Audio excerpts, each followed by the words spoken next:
Good afternoon, Brianna. Hi, so nice to see you again. I know, I get to have you back today. I always love chatting with you. Thank you so much for being here again on Michelle's Conversations That Matter. I am excited to get to chat with you. A little bit different, but yet similar to what we talked about before. Actually, it was like a month ago. So that other episode is in the library. I want to refer people to check that out. That was focused specifically on the miracle morning, the power of routine. But today we're going to talk about your personal story with chronic illness and that journey that you've experienced and what we can learn from you about that. So for the audience, Brianna, take a second and just remind everyone who you are, where you live, and what you do for a living.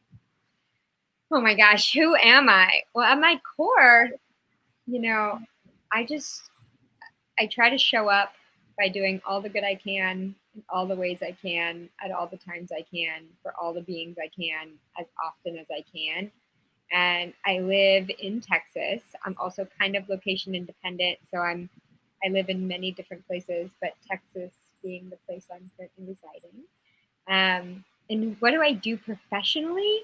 My work is at the cross section of elevating the consciousness of humanity and medical genetics. And so I work with a lot of researchers and physicians to be able to get patients properly diagnosed and on the right management and therapy programs so that they're actually able to live a positive quality of life versus like sitting in this space of unknown, this space of hopelessness, this space of despair, this space of like, you're sick, you can't, you'll never, you won't, versus, oh, despite my challenges, here's what I can do to manage the symptoms that I'm experiencing. So that's like my professional medical genetics work. And then also I'm the co-author of the Miracle Morning Art of Affirmations, which is a positive coloring book for adults and kids. It teaches families how to create structured morning routines centered around what we call the savers and the charms. And for anyone who's not familiar, SAVER stands for silence, affirmations, visualization, exercise, reading, and scribing. And the charms stand for creativity, health, affirmations, reading, meditation, and service. And we're really just trying to inspire people to recognize that there is an incredible healing power within a morning routine, especially one that's consistent, especially one that you're dedicated to, that you resonate with. It's not a you have to do, but it's a you get to do. I love it. You are probably one of two people I've interviewed who have said to me, I'm out to elevate the consciousness of humanity. And I love that. I love that. It was you and Kunal. I love it. Kunal's my hero, so of course he said that. You know, it's not too often you meet people who that's their goal, right? Like how do I show up in the world? What can I do to elevate the consciousness of humanity and make this world a better place? And it's so touching and moving when I get to meet people who are up to things that are bigger than themselves and standing for something way bigger. So I love that. And I applaud you and you're awesome. Thank you so much, Michelle. I'm so honored to be here. And the truth is, when I heard about David Hawkins' work, when I learned about power versus force and the chart that he has on states of consciousness, I knew that was where the real work, that was the beginning of my awareness that our real work is to elevate our own consciousness and the consciousness of those in our circle of influence and beyond. Because you can't be in a shame storm and in a state of gratitude at the same time. Yes. So it would be better, instead of like nitpicking on yourself for all the things that you haven't done, that you didn't do well, that you didn't accomplish in the ways that you had hoped, and started thinking about all the things that you did do that were extraordinary, that we often overlook because we're sitting in the like space of negative frame of reference versus this grateful state of reference.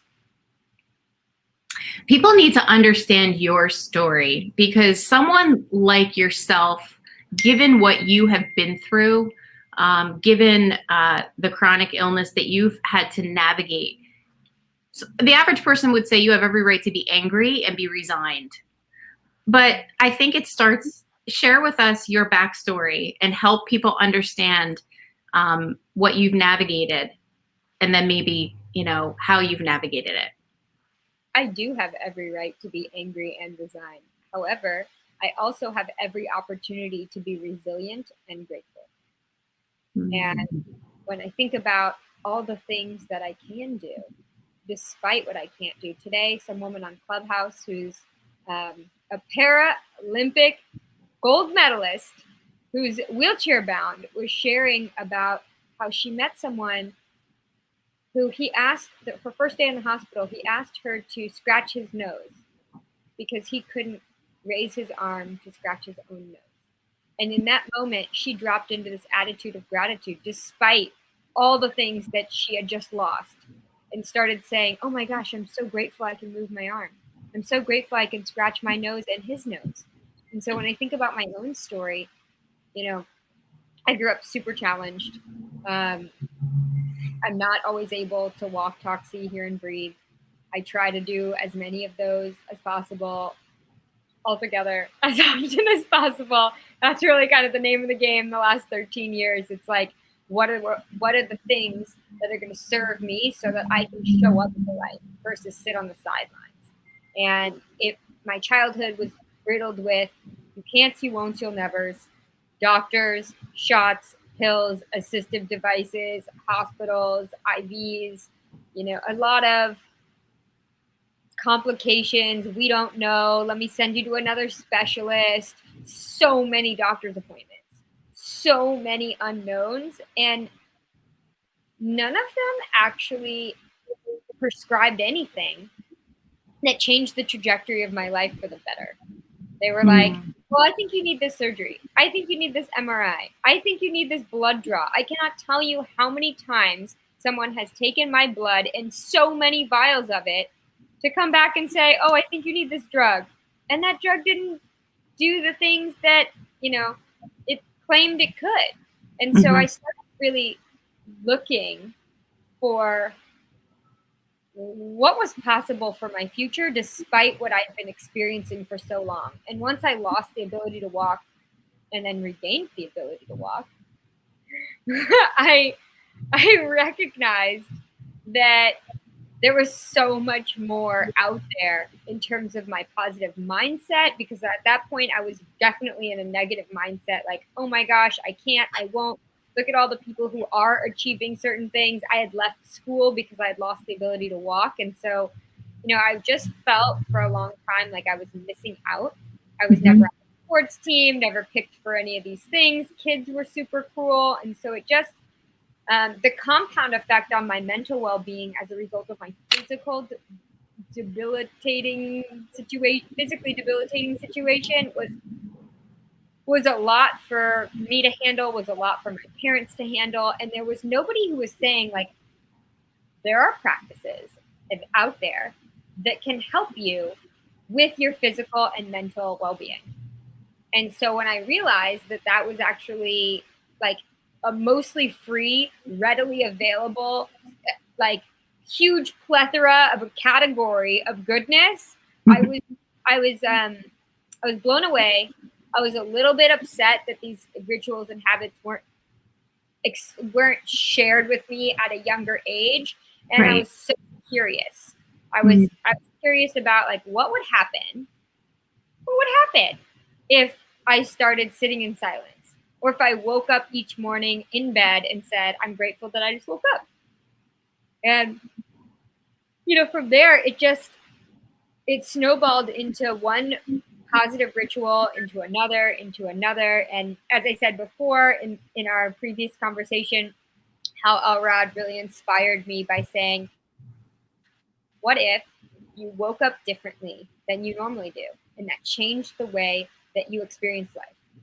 What if you poured into yourself in a way that you never have before, and you got a different outcome than the poor one that you've had consistently your whole life? And that really opened my eyes to the possibility of showing up in a way that I could get a different result, which I just didn't understand was even possible before. What is your formal diagnosis? My formal diagnosis is labels upon labels. So Ehlers-Danlos syndrome is like the main underlying situation, and that's a connective tissue disorder that affects the collagen in your body. So that's where the widespread chronic pain comes from. That's where the dislocations come from. That's where like the sensitivities come from. There's a lot of other things that go into having EDS, but then there's also these fun little comorbidities that go along with it.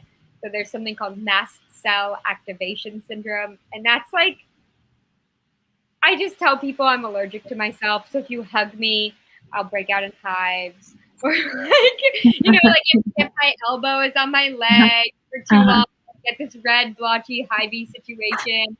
And that involves a lot of throwing up. I have some mast cell reactions in my gut. There's also something called POTS, and that's a form of dysautonomia, which basically like your autonomic nervous system gets deregulated. It's a dysregulation of your autonomic nervous system. So sometimes I feel like I just ran a marathon, but I'm actually just sitting in bed.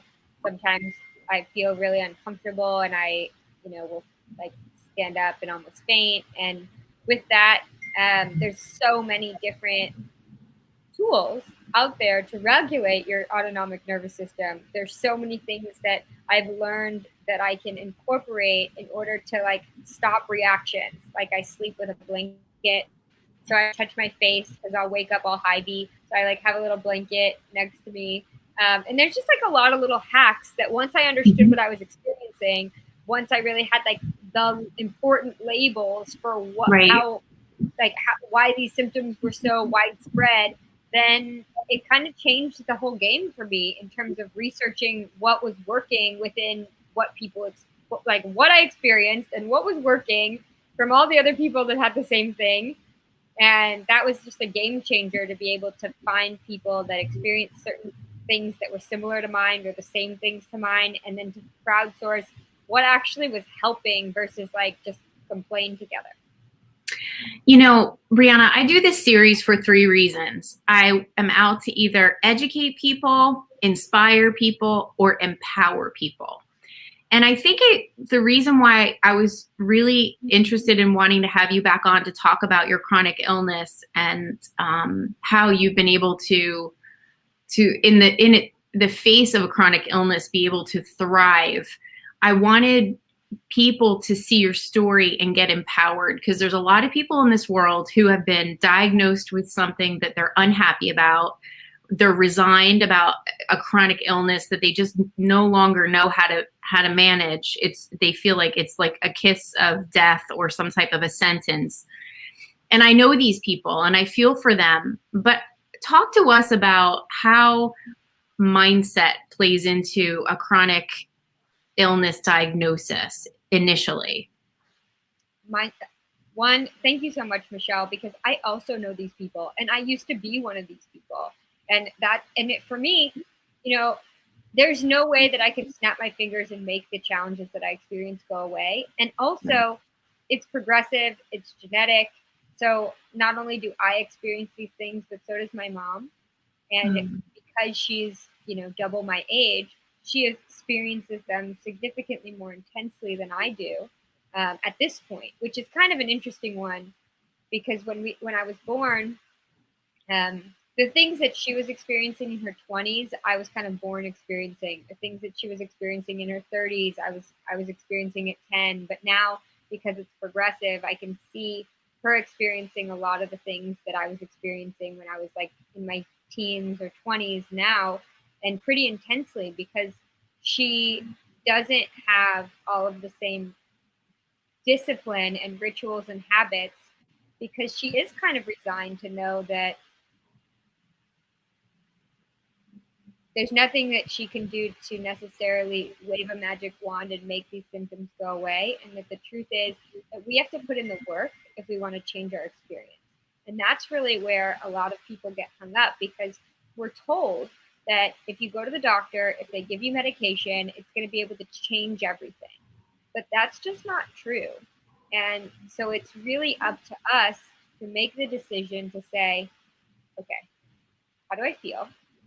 How do I want to feel? And what am I going to do to feel differently than I currently feel? And then we reach back in, I call it, high point stories, high point moments.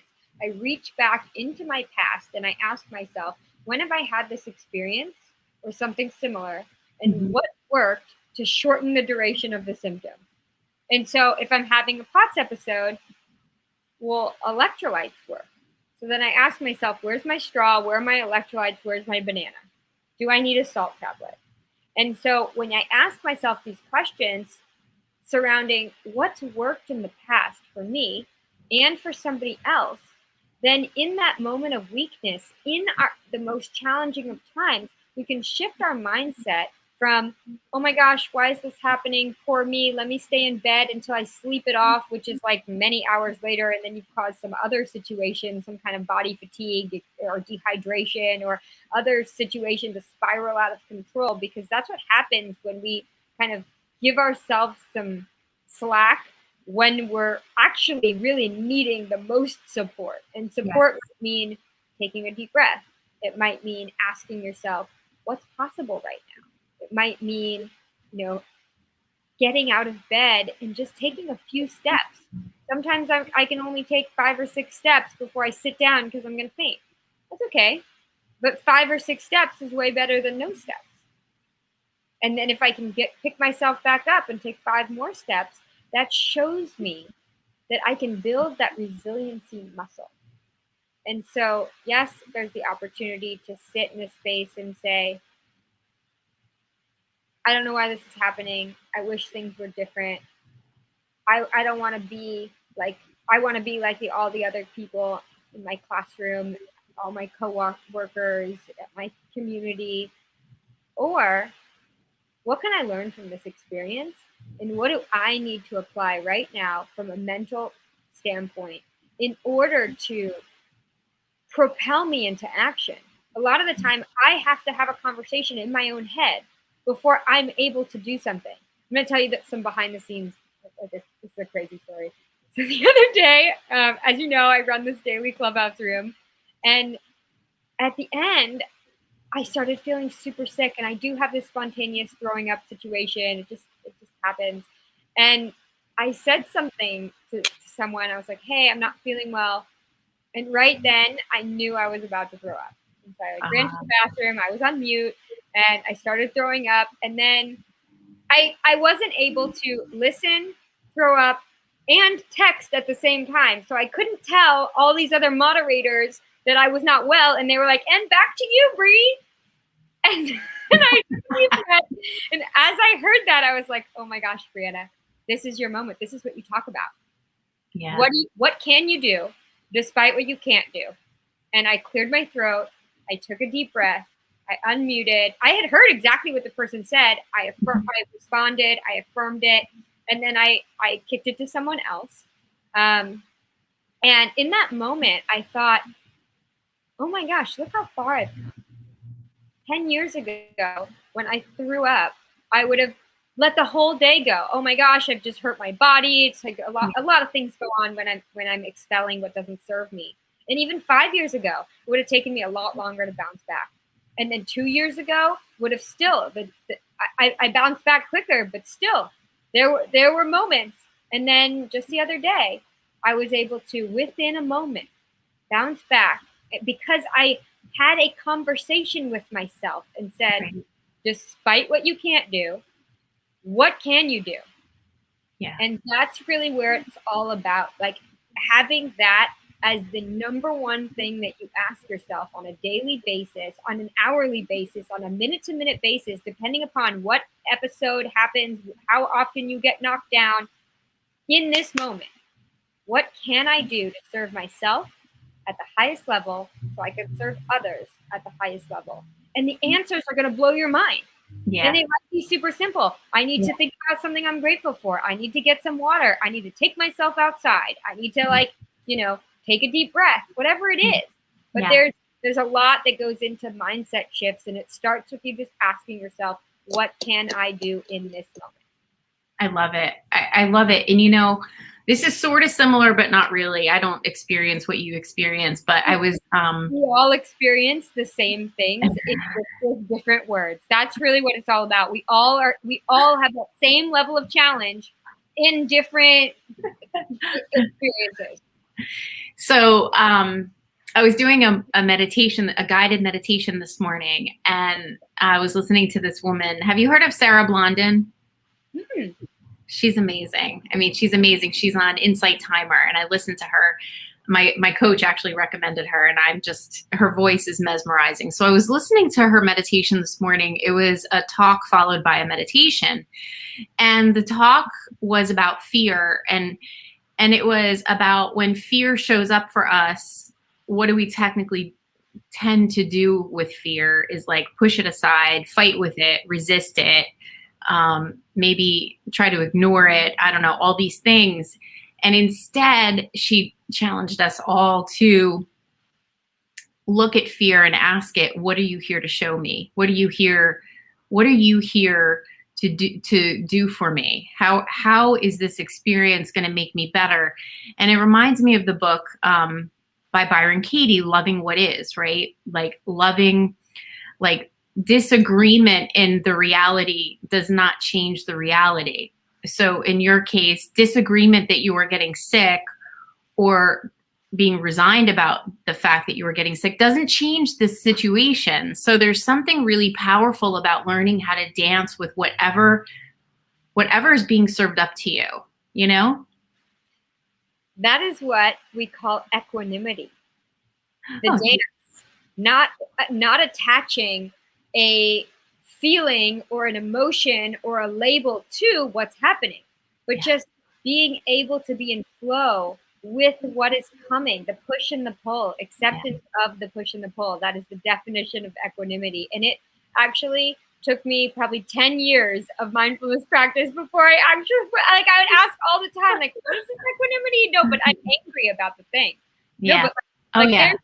there's friction there. And you're like, one day you're going to have equanimity with the experience. Yeah. Whatever that comes up, you're not going to judge it. You're just going to note that you feel that way, and then you're going to move on. And now, you know, after my many hours of practice, I'm finally understanding a little bit more about that dance. I love it. So there's going to be skeptics out there that say, good for you, Brianna. You adopted the Miracle Morning. You have an empowered mindset. But for me, I don't know. I don't know if it's going to work. Maybe like share with us baby steps of how the Miracle Morning can help other people and how it's helped you. Is it in the basics of the being silent and the gratitude? Like share with us how it's helped you. Well, I'll first address this part about the skeptics. If you're skeptical about what's possible for your life, I want you to, one, make a commitment to yourself and say, I want a more empowered life than the one that I have right now. And I'm going to commit to giving myself 6 minutes a day, every single day for the next week. And within that, there's a whole buffet of offerings. You can give yourself 1 minute of each of the savers, or if you want to do the charms, cool. You can give yourself 6 minutes of one practice. You could literally just walk around the block for 6 minutes and listen to an audiobook. Maybe that's what you're doing. Maybe you're just like watching the sunrise while you're just sitting in gratitude. Maybe you're doing 1 minute of each of the savers, and then you're figuring out what you resonate with. Maybe you're doing something different each and every day. Maybe one day you're writing a few things about what you're grateful for, and then you're reading a little bit. Maybe one day you're exercising and you're meditating. It doesn't really matter. The truth is, the only thing that matters is that you commit to giving yourself a bare minimum of 6 minutes every single day for a week, because 6 minutes is significantly better than no minutes. You're already going to feel significantly better by doing something versus nothing. And if you happen to get knocked off, let's say on day 4 you miss a day, don't let the challenges from yesterday hold you back from the next day. And so what I mean by that, I often say never miss a day twice. So if you've gone strong for 4 days and then you drop off, just start back up again. You don't need to say, oh, I missed a day, so I failed, and let me just not do anything. 5 days out of 7, way better than no days out of 7. Yes. 6 days out of 7, way better than no days out of 7. You can always start again tomorrow, but what you're doing is you're developing the muscle. You're developing a new neural pathway that says, I can do hard things, and I care about myself. And I'm discovering what I resonate with. And then once you've kind of identified what that looks like, because for some people that's, sitting in gratitude, if in the silence category. So for some people, that's just like a little bit of breath work, just breathing deeply. For some people, that's watching the sunrise. For some people, that's meditation. For some people, that's devotional and prayer. It really doesn't matter. And it could look different every day. One day you could watch the sunrise. Another day you could meditate for a few minutes. But making sure that you give yourself a bare minimum of 6 minutes when you wake up every day for the next week, because you will immediately see the profound benefits, how much calmer you feel, how much more vitality you have, how much more you are able to give to others because you don't feel depleted, which if you're someone with a mental or physical chronic illness, right, you often feel defeated and depleted the moment you wake up, because it's literally a struggle to get through the night. You have no idea how you're going to wake up. I understand all of that narrative. Yet, when I do wake up, the first thing I say is, I'm grateful that I woke up. I'm grateful that I have this gift today. What can I do? Well, I can take a deep breath. What can I do? I can be grateful that I can wiggle my fingers and toes. What can I do? I can take a drink of water, etc., etc., etc. And so it's just figuring out what you can do and then doing it consistently. The only rigid thing you need is that you're giving yourself 6 minutes bare minimum. The flexibility can come in any way that you want. And you don't have to wake up at 5 a.m. You can wake up whenever you wake up. Or you can put your alarm to wake up, 10 minutes earlier or 6 minutes earlier or 30 minutes earlier. But making sure that you are super rigid on saying, I'm going to care about myself in a way that I've never cared about myself before, to see if I can get a different result than anything that I've ever experienced. You mentioned all of the things that you share, and I can't help but hear that what you're really asking people to focus on is their mindset and their mind, and having a mind shift about themselves and feel better about themselves mentally, and really harness that to help you then become aware of, okay, what are the actions I need to take when I'm experiencing A, B, or C? Is that true? I mean, I feel like the morning routine, the Miracle Morning, is, even though exercise is part of Savers, I truly do feel that all of it has so much to do with getting your mind straight. You are spot on, because the truth is, if your mindset is saying, this is stupid, this isn't going to work, why am I wasting my time? Why do I have to do this? Then you are not actually going to get the benefits of when you say, this is awesome. I'm so grateful I was introduced to these practices. I get to do this. What a blessing it is that I can fill up my cup before I go out to support other people, and feel, instead of feeling depleted, I can feel energized. How awesome is this? And so it starts with our mindset, especially if we're sitting in a space that we're like, oh no, I just had an episode, I can't do that. Right. Instead, we're just reframing and saying, what can I do?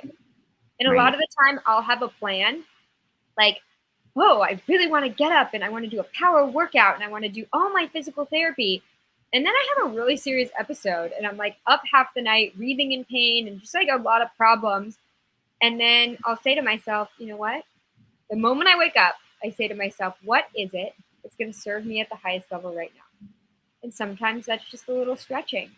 And I have to let go of this preconceived notion that I was going to do a big workout. Say, you know what? Just stretching is better than nothing. And maybe if that's what my body needed, my brain just didn't know that yesterday. And so we have to give ourselves grace about the activities that we're engaging in, but make sure that we have a mindset that's grateful for the opportunity to pour into ourselves. I say that all the time. We can't have compassion or empathy for anyone else if we don't start with ourselves. And I had a coach once, his name is Koshi. He used to say to me, Michelle, no self-assault, no self-assault. And I used to say, like, what do you mean? And because he would literally hear me, getting down on myself for not doing something that I wanted to do. But like you're saying, give yourself grace. If you didn't do it, fine. But come back stronger, the next time. Be aware of it. Don't spend your time beating yourself up.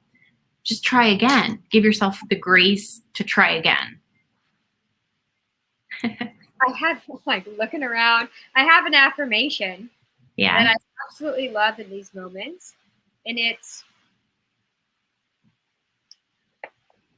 there is nothing to fear because I cannot fail. Only learn, grow, and become better than I've ever been before. And so I asked myself, when something doesn't work out the way that I had planned, what am I supposed to learn right now? How am I supposed to grow right now? How am I supposed to show up better than I did an hour ago, a day ago, a week ago, the next time I have this experience? It's all a game with yourself. And when you recognize that you're in the driver's seat of your own life, it changes everything. Right. Right. Yeah. I want more people to take ownership and to not be so easily able to relinquish their power to other external sources, but really harness what they do have control over, and do the things that they can do, and focus on those instead of just being like, I'm going to put all my eggs in that basket over there. If it doesn't work, I'm screwed. But I have to tell you, it's incredibly difficult to harness the mindset of abundance. And one of the things that I do, and I'm just like pulling it up right now, is I listen to the Miracle Morning No Guts, No Glory playlist, which is a super curated playlist of all the things that I want to hear. So the first song that I listen to is called As I Wake in the Morning. It's the first song of the playlist. And then I listen to one called I Am Grateful, and then one called Goodness. And I go then down the line, and there's so many songs. So one of them is called When Will I Learn? And it says, when will I learn that I've got this? When will I learn to trust the process? And each of these songs are reminding my subconscious of who I am at my core, what's possible, what would be possible if I got out of my own way, how to presence myself, how to relinquish the negative frequencies that I'm giving off because I put myself in a shame storm or a jealousy spiral or some kind of negative anger feedback loop about, what I can't do. And so I use music on a regular basis to pull me into a space that reminds me of who I really am at my core and how I want to show up right now. So my invitation for all of you guys, if you're just like, Bree's crazy, that's crazy, I got all these negative thoughts going on, start focusing on what are you listening to? Like, what is in your environment? Do you have things in your environment that remind you of how awesome and blessed you are? That remind you of how talented and extraordinary you are? That remind you of your true potential? Or do you have a bunch of things in your environment that you're listening to, your digital environment, your news feed, your email list, in your physical space, that remind you of things that don't actually make you feel good? Because if that's the case, it's time for a reboot. And so I just started I took note probably 8 or 9 years ago of everything that I was consuming and said, anything that makes me feel less than, anything that doesn't inspire me to push myself to a point that I never thought was possible, I don't know if I need that on a regular basis. Right. I don't know. And so then I started, in its place, I took out certain TV shows. I took out certain songs. I muted certain people on social media. I didn't have to unfriend them. I just muted their things because I didn't need to see about fast cars and, sexiness and whatever. And what happened was that I replaced it with things that nourished me, that inspired me. And so I now have tons of songs that are affirmations, visualizations that are, really amazing frequencies and tones that are reminding me of what's possible. And that is what is like, if you need a mindset support system, I would heavily recommend just checking out what are you consuming. Yes, exactly. Oh my goodness. I talk about this all the time in my resilience program. I always say, like, what are you consuming? And, people ask me, oh, did you binge that Netflix series? I'm like, actually, no, I think I was watching some videos by Esther Hicks. I don't know, but I wasn't. I mean, like, it's a choice what you fill your brain with, what you fill your ears with. And I choose, just like you, Brianna, to fill it with something that's going to nourish me versus deplete me. So I totally agree. Really, really great. I'm looking at these songs: Unstoppable Joy, The Story of You, Adventure of Me, Always Love, When Will I Learn, Grow, Breathe It In, Nature, Take a Deep Breath, Let It Breathe. All of these, Back to the Earth, all of these songs are literally calling us forth. And if we are consuming things because we want to have something to talk about with our friends, maybe we can be the inspiration and say, hey, I'm going to consume something that's going to nourish my soul, and I'm going to bring that to my friend group as something new that they've never experienced before. Love it. I love it. Girl, I could talk to you all day long. We've already talked for 36 minutes. This is like, it's so easy to chat with you. I love what you're about. I love your resilience. I love your mindset.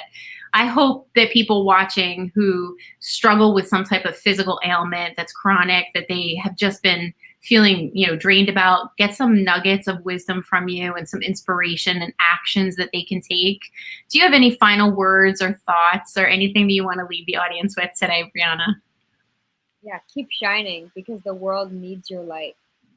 And keep listening to Michelle, because this is the space where you're going to be able to shift your mindset and unlock your true potential by listening to the wisdom that she is crowdsourcing from so many extraordinary individuals. You're so sweet. Thank you so much, my dear. All right. You take good care of yourself, and I'll see you in the Miracle Morning on Clubhouse. And thank you. Thank you for who you are in the world. You are love and light, my dear. I'll see you soon. Bye.